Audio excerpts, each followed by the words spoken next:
Hey there! I'm Riskable, and in this video I'm going to show you how to build the simplest and most efficient mana-generating tree farm ever! Even better, it will be built using nothing but Botania and vanilla Minecraft blocks. And when I say vanilla Minecraft blocks, I mean it. Just hoppers, torches, and one redstone repeater. You can build this. Seriously. I'm going to go into exquisite detail on how and why I made this build the way I did, and I think you might be surprised at just how simple it is. Let's get started. The first thing we're going to need to do when building a tree farm with Botania is clear out a reasonable section of land. I've cleared out the trees here. Make sure you have plenty of space because it can get pretty wide. Now the build I'm going to be doing involves the following elements. You're going to need 2 slime balls and 2 sets of these lenses, the mountain lens for the warp lens and the bore lens. We're going to combine them into one to make the composite mono lens of the bore warp lens. And note that it's very important that it's bore warp and not warp bore. You're also going to need 2 endo flames or more. That's optional. At least 1 munch dew. As many agri-carnations as you like. I like to use 3. 1 random carpus, 1 exo flame, some redstone, a redstone repeater, a furnace, a hovering hourglass, which if you're not familiar with it is a new item in Botania. It's not very complicated recipe. 3 redstone torches, plenty of dirt, podzol or coarse dirt, depending on what's more convenient for you. We're going to use that with the red and carpus to plant the trees. We're also going to need 2 hopper hawks, 3 hoppers, 3 item frames, an open crate, a bunch of mana spreaders, and a bunch of mana pools. I have 6 here because I think that's all you'll need. You might only need like 5. I'm not entirely certain. And you're also going to need 2 force relays, some saplings. I selected birch. You could use oak as well. And some of the wood that comes from that saplings for the item frames, and a piece of charcoal also for the item frames. And that should do it. Let's get started building. Alright, the first thing we're going to want to do is put down our redstone torches, because they're going to tell us where they're going to define basically the rest of everything else. And we're going to put them right here. Now, opposite the center one, we're going to put a hopper hawk, and opposite these 2, we're going to put 2 hoppers. So these need to be built up a little bit, so the hopper hawk is actually going to go not directly in front, but 1 block of space between them. Well, right here. Right? And this redstone torch is going to be used to turn this hopper hawk on and off, which you can do with redstone. Now, the other part here is going to be open crates. Now, I like to do that. I like to have these coming out the sides, but you can actually do them coming out the front or the back or whatever you want. And what I mean by that is like this. I'm going to put the open crate right here and a hopper connected to it here. And this hopper does need to be next to the hopper hawk in order for it to be controlled by the hopper hawk. And we don't want those there. And we're just going to repeat this on the other side. Now this side, well, one of these sides, doesn't matter which, is going to be dropping saplings, and the other one's going to be dropping charcoal. So let's put the other hopper here, and the open crate.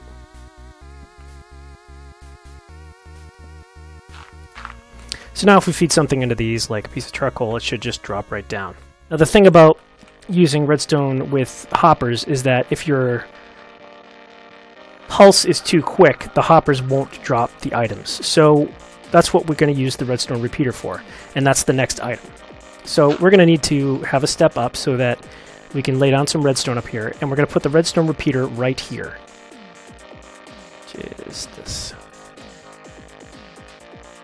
And we want to put it on 4 ticks mode, just basically the longest delay, and that's good enough. Oh, I forgot, we're also going to need some sand. 1, 2, 3, sand is good enough. We'll put that down here for now. We're also going to need that hovering hourglass. Now we're going to put the hovering hourglass right behind the redstone repeater, and if you're not familiar with the hovering hourglass, the way it works is for every piece of sand you put in it, it delays 1 second, and then it sends redstone pulses. It's not an on-off situation. So I'm just going to put 3 sand in there, and you can see that every 3 seconds it's going to send a pulse. Well, it's not going to show it to us unless I put some redstone down.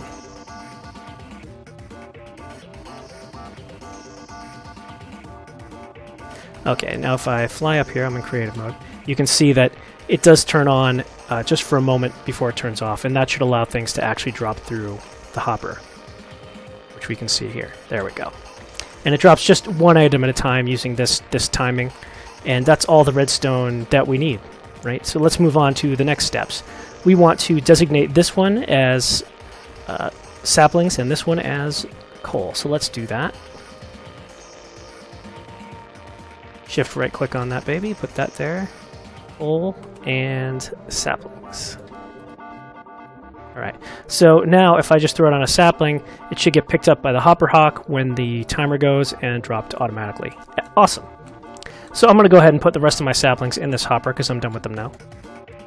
Next we want to set up the smelting so that when we actually harvest the wood from our tree farm, it's going to get picked up and smelted automatically and dropped into this hopper here. So I'm just going to go up a bit. I need a furnace. And I'm going to place that furnace right there. Next, I'm going to put a hopper on top of this furnace.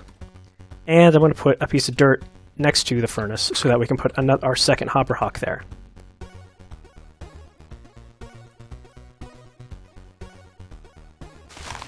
And we need to put an item frame on this hopper as well. Yeah, I was nice and quick with that. Good. So now this is why we need this piece of wood, so that we can just put it up here, so that if I drop a piece of wood, like this piece of wood, it should get picked up by that hopper hawk, placed in there, and then it should wind up here in the furnace. Now the furnace isn't going to smelt automatically unless we put down an exoflame, but I don't want to put that down until I've set up a basic mana pool and a mana spreader. But that's it for the hopper hawk. We've got 2 hopper hawks, and I tried various ways of making this more compact. It just didn't work out. This is the way to do it, 1 hopper hawk on top of another. Trust me, that's the best way to do it. Alright, so now that we've got this set up, you can imagine that any coal that isn't eaten by the endoflames will get picked up again and put right back into this hopper, which is exactly what we want. And we're only going to get 1 drop every 3 seconds, so there is a limit here to how many endoflames you're using. If you're going to use a whole lot of endoflames with this hopper, you probably want to reduce the timing on this hourglass. Moving on. Now it's time to talk about how we're actually going to harvest these trees and whatnot. But before we do that, let's put down a mana pool, say right here. That's good enough. Oh, and another thing to keep in mind is if you do put down endoflames, don't put them close enough that they can actually eat these saplings, because they will. They will do that. Now let's put down a mana spreader. We don't need the open crates anymore. We're done with those. Now this mana spreader is going to be used by the endoflames to just fill this mana pool here. So I'm going to put it right here, which should be close enough to the coal being eaten by these endoflames, and also not too far away from this mana pool that we get a loss. And I'm going to bind it to this mana pool. There we go. Now, moving on, we're going to need to actually put some mana spreaders down next to this mana pool. And we want them to be facing straight up. So I'm just going to jump, put it down, and jump and put this one down. And we're just going to do 2 for now. You can actually do 3, but when you're making these lenses, specifically the boar lens, it uses the Rune of Greed, and the recipe for the Rune of Greed, you get 2 of them, right? So unless you want to go through this whole process of making the Rune of Spring and water and fire and whatever a whole bunch of times, you probably want just 2 to start out with. And we're going to put our lenses right on these 2 mana spreaders next to this mana pool. So I'm going to go ahead and show you how to make those. Bring up my bauble inventory here. I'm in creative mode. And you put the warp lens, it's actually warp comes second. Put boar warp, right? And then we put a slime ball, and that's how you make a composite lens. Boar warp. Let me make sure I made that right. Boar warp, yes. Warp boar does not work. You must use boar warp.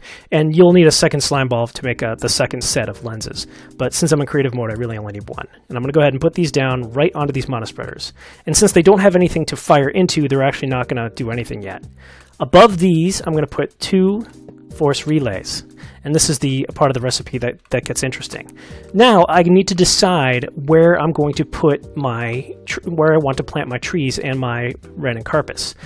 These force relays actually have a really huge range. I could go really far away and have them send mana bursts over here. But I don't want to get too far, because then my hopper hawk up here won't work with that mechanism. So I'm just going to go up here and have a look at the range of this hopper hawk.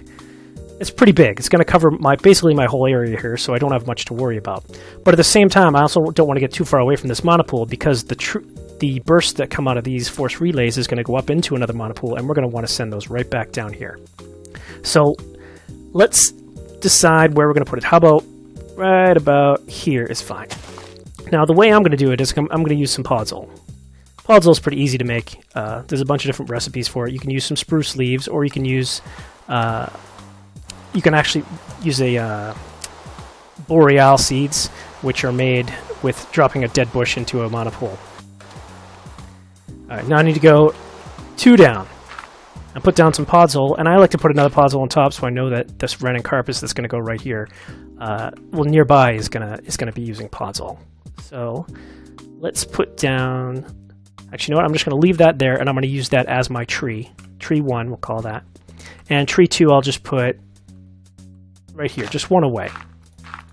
You can put them right next to each other. I like to put them just one distance, and then when you get a third one going, you can put it right here. So that makes sense. Good. So now we need someplace to put our Ren and Carpus. Ren and Carpus can only pick things up within 3 blocks of the item, but it can place them very, very far. So my Ren and Carpus pretty much needs to be right around here. And I'm going to put the podzol down and the Ren and Carpus on top of that. Okay, now let's test this.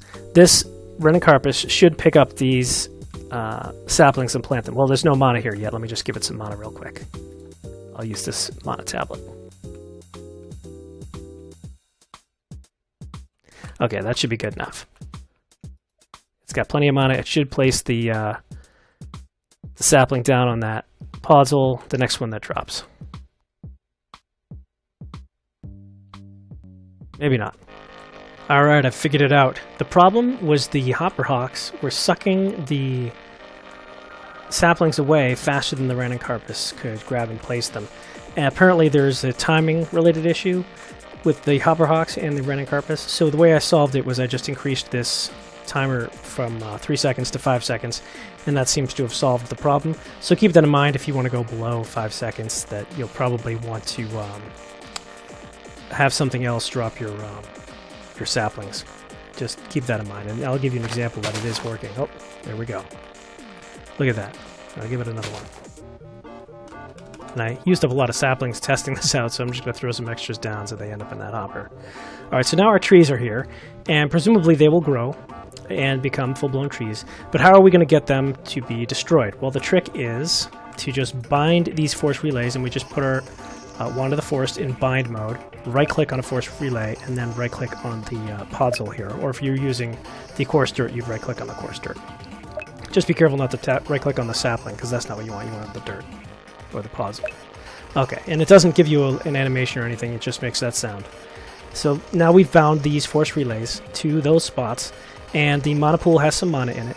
Why aren't they shooting up and then destroying these trees? Well, the reason is there's nothing for them to shoot into. So from the mana spreader's perspective, this force relay is not actually there. It's just an invisible thing. So in order for that to work, we actually need to put some mana pools on top here, and we're going to do that in a second. We're not going to do them just yet because I don't want our mana to be wasted off into the nether. So what I'm going to do is I'm actually going to start out by counting up 8 spots. Right? So I'm going to do this. 1, 2, 3, 4, 5, 6, 7, 8. Now this is the level where we want. This is the level where we want to put our mana pool.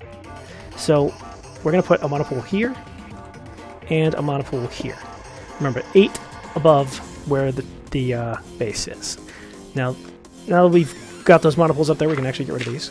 We don't want these around anymore because they're going to prevent our trees from growing. The trees won't grow if you have too much stuff nearby because the leaves won't be able to expand. Now we need to point the mana from these mana pools back down into this mana pool down here so that we have a full circle of mana. And the way we're going to do this, we're just going to put some mana spreaders down here. We'll put one on the right side here and one on the left. And we need to bind these. Bind mode. Shift right click. And go down here, and shift right click. Alright, so that's pointing down in the right place. Let's do the same thing right here. Alright, now we've got full circle here. When these mana spreaders shoot up to the force relays, which are bound right here, the resulting mana burst should shoot up here to this mana pool, and these 2 mana spreaders are going to shoot it back down into this mana pool. So let's give that a try. Let's put the other 2 mana pools here, and they should start shooting. Now let me get some bone meal real quick to forcibly grow these saplings. Let's forcibly grow this one. Come on. There we go. Okay, so what happened just now? The force relay relayed the mana burst to this sapling, to this block here, and that shot up through the center of the sapling, destroying all of the blocks, and the mana ended up here. Now there's no mana in there because it was just immediately sent right back down to this mana pool. What happened to the wood? Well, it should have shown up in here. There it is. So that wood from that birch sapling was transmitted to this furnace via the hopper hawk we have up here. That hopper hawk. And that's how you make a tree farm. Now there's a few components that we're missing to make this a lot more efficient. For example, we could use a munch dew to eat the leaves created by these trees. So I'm going to go ahead and put that down, and you can see it starts eating it. And by default, this munch dew is just going to use whatever the nearest mana spreader is, and I'm going to find out which one that is. It's going to be this one, right? But the problem with the munch dew is it creates a lot of mana very, very quickly. So whenever you put down a munch dew, you pretty much always want to give it its own mana spreader. So that's what I'm going to do. I'm going to put a mana spreader right here, and I'm just going to make sure it's bound to this mana pool. And then I'm going to bind this munch dew to this mana spreader. There we go. So that should solve the problem of this munch dew backing up with leaves and not being able to send all of its mana back into the system. And that's actually very, very efficient way to generate mana. Just these two farms right here. Just these two trees. So the next thing we want to do is make sure that these blocks of wood get smelted into charcoal and fed to some endoflames, which are going to be bound to this mana spreader. So let's start by putting down the endoflames. Right here and here is good. And note that they're within the range of this open crate, but they're out of the range of those saplings back there. So they're not going to consume the saplings, which is great. And I just want to make sure that these are bound to that mana spreader right there. Okay, perfect. Perfect. Now, the next thing we want to do is make sure that our furnaces are going to smelt these blocks of wood. So I'm going to put down an exoflame. The exoflame has a very large range, as you could tell from some of my previous videos, and that should start the furnace burning. You really only need one exoflame for this setup. I know that if you put down 3, it's a little bit more efficient, but for this configuration, 1 is good enough, and it really won't make much of a difference to put more than that down. And this should drop the charcoal down, and it will be consumed by our endoflames, generating mana. And that mana is going to come here, and then finally go to this central mana pool, which is going to fill up pretty fast. Actually, it'll fill up really fast, because 2 trees and whatnot will grow pretty quickly if you put down some extra agricarnations. Agricarnations are very, very efficient. I'm actually kind of amazed how efficient they are. I've done some testing, putting down like a field of these things, and this actually still ends up generating a net positive of mana. But for reference, I find that really you only need like 3, and they're really easy to make. So you might as well just make 3 agricarnations near your tree farm, and they'll take care of everything. And actually, you know what? Since this is the far right-hand one, I'm just going to move this one aside here. And that right there is a very, very efficient Botania tree farm that is going to generate loads of mana for you, and you won't have to do anything once this is done. Alright, that's it guys. I hope you enjoyed this video. Don't forget to leave a like or comment. Let's forcibly grow this one. Come on.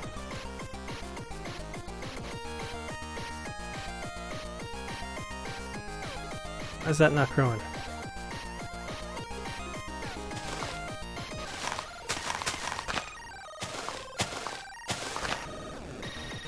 There we go.